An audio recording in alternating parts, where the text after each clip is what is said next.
নমস্কার, আজকের ব্লগে স্বাগত। তিরুবনন্তপুরমের এই জায়গাটা নেপিয়ার মিউজিয়াম শুধু একটা মিউজিয়াম না, এটা যেন ইতিহাস, প্রকৃতি আর শান্তির একসাথে মিশে থাকা একটা জায়গা। চারপাশে সবুজ গাছ, পাশেই জু আর লাল কালো রঙের পুরনো স্থাপত্য একটা আলাদা ভাইব তৈরি করে। সকালবেলায় এখানে হাঁটতে হাঁটতে মনে হচ্ছিল এই শান্ত জায়গাগুলো আমাদের শুধু ঘোরার জন্য না, কিছু ভাবার জন্য জায়গা দেয়। আর এই ভাবনার মাঝে একটা জিনিস বারবার মনে হচ্ছিল, আমরা যখন নিজের জায়গা ছেড়ে অন্য কোথাও এসে থাকি, তখন আমরা শুধু আমি থাকি না, আমরা একটা পুরো পরিচয়কে সঙ্গে নিয়ে ঘুরি। এই কথাটা আমি আগে এতটা বুঝতাম না, যতটা বুঝেছি একটা ছোট্ট অভিজ্ঞতা থেকে। আমি তখন হসপিটালে ভর্তি ঈশান হওয়ার জন্য। কেরালার হসপিটালগুলো সরকারি হোক বা বেসরকারি, একটা জিনিস আমাকে সত্যি অবাক করেছিল, এত পরিষ্কার, এত সুন্দরভাবে সব কিছু সাজানো, খাওয়ার জন্য আলাদা জায়গা, বাথরুম একদম পরিষ্কার, কোথাও কোনো গন্ধ নেই, একটা শৃঙ্খলা যেটা আমরা অনেক সময় কল্পনাও করি না। কিন্তু এই সুন্দর পরিবেশের মাঝেই একটা ঘটনা ঘটেছিল, যেটা আজও আমার মনে থেকে গেছে। আমার ওয়ার্ডেই কিছু মানুষ ছিল, প্রথমে বুঝতে পারিনি ওরা কোথাকার, কিন্তু পরে বুঝলাম ওরা আমারই জায়গার মানুষ। কিছু আচরণ যেগুলো হয়তো খুব ছোট মনে হতে পারে, কিন্তু সেগুলোই ধীরে ধীরে একটা অস্বস্তি তৈরি করছিল। যেখানে খাওয়ার আলাদা জায়গা আছে, সেখানে বেডেই খাওয়া, চারপাশে খাবার ফেলে রাখা, আরও কিছু ঘটনা যেগুলো নিয়ে পরে অনেক কথা উঠেছিল। আমি কিছু বলিনি, কিন্তু চারপাশের মানুষজনদের চোখে একটা পরিবর্তন দেখেছিলাম। যখন তারা জানলো আমিও একই জায়গা থেকে এসেছি, তাদের দৃষ্টিটা একটু বদলে গেল। সেদিন খুব খারাপ লেগেছিল, কারণ আমি জানি সবাই একরকম না, কিন্তু কিছু মানুষের জন্য পুরো একটা পরিচয়কে জাজ করা হয়। তারপর আরেকটা ঘটনা আরও নাড়া দিয়েছিল আমাকে। একজন মা, সবে বাচ্চা হয়েছে, একটা কন্যা সন্তানের জন্ম দিয়েছে, আর তার বাবার রিয়াকশন খুশি না হয়ে উল্টো রাগ। ওই মুহূর্তে নার্স, ডাক্তার সবাই অবাক, আর আমি চুপচাপ ভাবছিলাম, আমরা কি সত্যি এগোচ্ছি? এইসব ছোট ছোট ঘটনা আমাকে একটা বড় জিনিস শিখিয়েছে।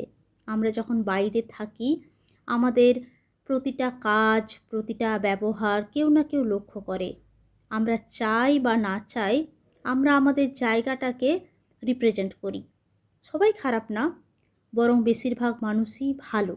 কিন্তু আমরা যদি একটু সচেতন হই, একটু দায়িত্ব নিই, তাহলে হয়তো আমাদের পরিচয়টা আরও সুন্দরভাবে পৌঁছাবে। নিজের জায়গা নিয়ে গর্ব করা খুব সহজ, কিন্তু সেই জায়গাটাকে সম্মান দিয়ে তুলে ধরা, সেটাই আসল দায়িত্ব।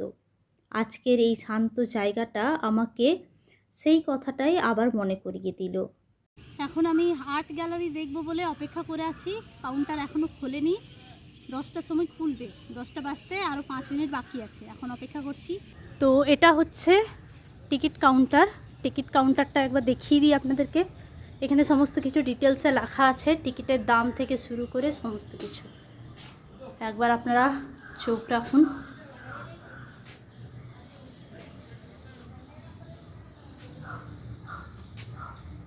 এবার ভেতরে যাব। ভেতরে শুধুমাত্র বাইরে থেকে ক্যামেরা করতে পারবেন, মানে ভিডিও করতে পারবেন, কিন্তু আর্ট গ্যালারির ভেতরে শুধুমাত্র ফটো নিতে পারবেন, মানে 50 টাকার টিকিটে। কিন্তু আপনি যদি 2,000 টাকার টিকিট কাটেন, তাহলে আপনি আর্ট গ্যালারির ভেতরেও ভিডিও করতে পারবেন। আমি 50 টাকা টিকিট কেটেছি, সেই জন্য আমি শুধুমাত্র আর্ট গ্যালারিতে মানে ফটো নিতে পারবো, কিন্তু আমি বাইরে থেকে ভিডিওটা নিচ্ছি আপনাদের সাথে শেয়ার করার জন্য। তো এই যে এইগুলো সব আর্ট গ্যালারি। এক একটা গ্যালারিতে বিভিন্ন ধরনের ফটো রয়েছে, সেই ফটোগুলো আমি শ্যুট করেছি। আমি প্রথমে দেখে চলে এলাম, ঠিক আছে, মানে ভেতরে ফটো দেখে এলাম, আর ফটোগুলো আমার মোবাইলে সেভ করলাম। এখন আমি ম্যামকে বললাম যে ম্যাম আমি একটু ভিডিও নেব বাইরে থেকে, বললো হ্যাঁ বাইরে থেকে নিতে পারবে। তো ওই দেখার পরে আমি এখন বাইরে থেকে শ্যুট করছি। এইগুলো সমস্ত এই এক একটা বিল্ডিংয়ে এক এক রকমের আপনার গ্যালারি রয়েছে।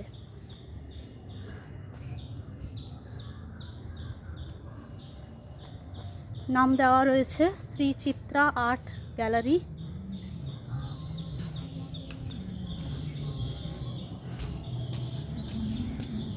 এটা হচ্ছে আপনার এন্ট্রি। প্রত্যেকটা আর্ট গ্যালারির ভেতরে মানে অনেক সিসিটিভি ক্যামেরা লাগা রয়েছে, আপনি লুকিয়ে চাইলেও নিতে পারবেন না। আর শুধুমাত্র সিসিটিভি ক্যামেরা রয়েছে তা নয়, লোক থাকছে আপনার সাথে। আমি যখন দেখছিলাম আমার সাথে লোক ছিল। এটা হচ্ছে অফিস, সেই জন্য লুকিয়ে কিছু করা যাবে না, আর করাটা উচিতও নয়। ওরা তো একটা তো সুযোগ দিয়েছে, আপনার যদি ভিডিও নিতে এতটাই মানে আপনি ইচ্ছা বোধ করেন, প্রকাশ করেন, তাহলে আপনি কি বলবো, ওই 2000 টাকার টিকিট কেটে, এটা একটা বিল্ডিং, এটা উপর তালাতেও রয়েছে আবার নিচে তালাতেও রয়েছে। তো আমি তো এই করিডোরটা শুধু নেব।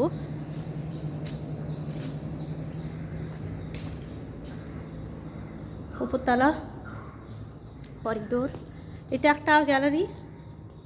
তারপরে হচ্ছে এই দিকটা, এই যে রুম, এন্ট্রি রুম, এন্ট্রান্স লেখা রয়েছে, বিশাল ব্যাপার।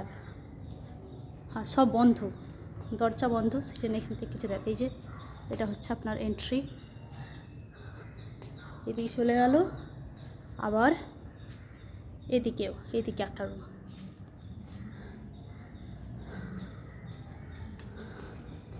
আজকে পোঙ্গালা বলে ছুটি নেই, কিন্তু যারা মহিলা স্টাফ আছে না, তারা পোঙ্গালা করেছেন বলে তারা ছুটি নিয়েছেন, এমনিতে কিন্তু ছুটি নেই।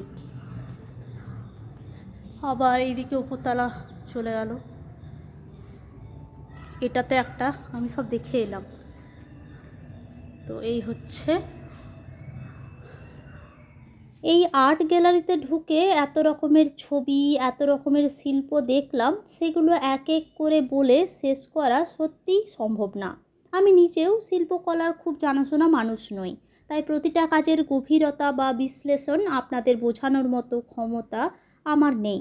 কিন্তু এত কিছু ভিড়ের মধ্যে হঠাৎ যখন বেঙ্গল স্কুল অফ আর্টের কাজগুলো চোখে পড়ল, তখন যেন সব কিছু একটু থেমে গেল।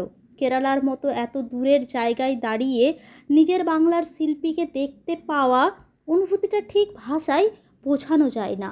মনে হচ্ছিল এই অচেনা জায়গার মাঝেও কোথাও যেন নিজের একটা টান লুকিয়ে আছে। খুব বেশি কিছু বুঝি না, কিন্তু সেই মুহূর্তে মনটা ভরে গিয়েছিল শুধু একটা শান্ত গর্বের অনুভূতিতে।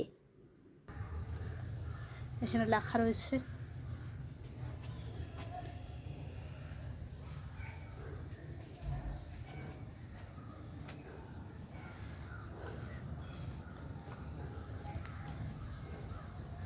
প্রাকৃতিক পরিবেশটা শুধু, মানে সেই জন্য আমি শ্যুটটা করলাম। এমনিতে তো কিছুই বিল্ডিং ছাড়া আর কিছুই দেখাতে পারলাম না আপনাদেরকে, ছবিগুলো দেখাবো।